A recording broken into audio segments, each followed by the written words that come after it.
Life വളരെ slow പേസിൽ ന്യൂട്രലായി പോയിക്കൊണ്ടിരിക്കുകയാണ്.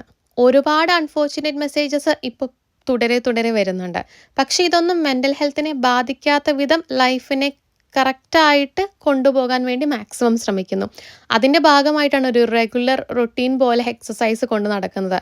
പണ്ടും എനിക്ക് ജിം അഫോർഡ് ചെയ്യാൻ പറ്റിയിട്ടില്ല. ഇന്നും എനിക്ക് പറ്റിയിട്ടില്ല. എന്തുകൊണ്ടോ അതെൻ്റെ പ്രയോറിറ്റി ആക്കാൻ എനിക്ക് ഇന്ന് വരെ പറ്റിയിട്ടില്ല. എല്ലാം പ്രയോറിറ്റിയാണ്. വിചാരിച്ചാൽ എല്ലാം നടക്കും. പക്ഷേ എന്നെക്കൊണ്ട് ഇത് പറ്റിയില്ല. അതുകൊണ്ട് തന്നെ ഒരു ഓൺ ബോഡി ഹോം വർക്കൗട്ടാണ് ഞാൻ ഫോളോ ചെയ്യുന്നത്. എൻ്റെ കോച്ചും ഇൻസ്ട്രക്ടറും ഏറ്റവും നല്ല ക്രിട്ടിസൈസറും എല്ലാം ഞാൻ തന്നെയാണ്. പല ഇംപെർഫെക്ഷൻസും കാണും. പക്ഷേ അതൊക്കെ അക്സെപ്റ്റ് ചെയ്തുകൊണ്ട് ലൈഫ് അങ്ങനെ വളരെ ഒരു പെർഫെക്ഷനിലൂടെ മാത്രം കൊണ്ടുപോകണമെന്നൊരു വാശിയില്ല.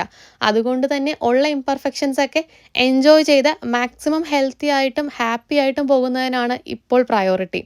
അത് നന്നായി വർക്കൗട്ട് ആവുന്നു എന്ന് തോന്നുന്നു. റീസെൻ്റ്ലി എനിക്കൊരു മെസ്സേജ് വന്നിട്ടുണ്ടായിരുന്നു. അസൈൻമെൻറ്റ് ഹെൽപ്പിന് വേണ്ടിയിട്ട് നാട്ടിലൊരു കുട്ടിയാണ് എന്നെ അപ്രോച്ച് ചെയ്തിട്ടുണ്ടായിരുന്നു. പ്രൊഫൈൽ കണ്ടപ്പോൾ എനിക്ക് സ്കാമായിട്ടാണ് തോന്നിയത്. ഇനി ആൾ ജെനുവിനാണോ എന്ന് എനിക്കറിയില്ല.